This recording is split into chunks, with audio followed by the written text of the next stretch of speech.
During the Japanese Monster Hunter Rise digital event, we got lucky and got to see another SwitchAxe switch skill.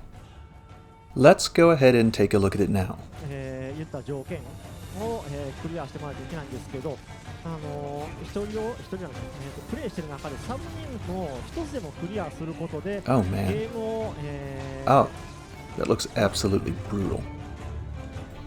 Equipping this switch skill will replace the elemental discharge finisher that we had available during the demo.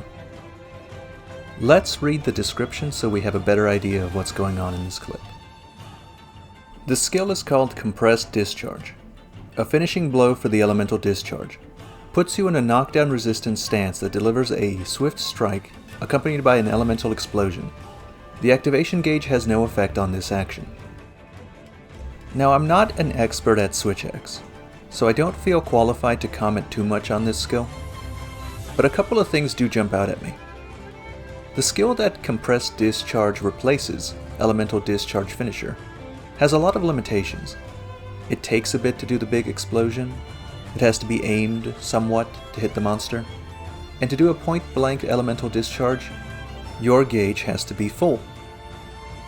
On the other hand, this new skill, Compressed Discharge, gives you knockdown resistance, has a very wide swing, activates fairly quickly, and your gauge doesn't affect it, and it looks way more badass.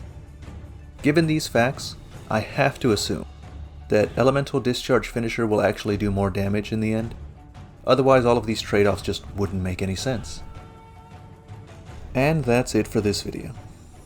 I do want to mention, though, that you shouldn't get the wrong impression by that enormous 600 damage that the Compressed Discharge is doing. This is actually happening during the Rampage, and the counterattack effect is happening right now, so their damage is massively buffed. That said, thank you for watching.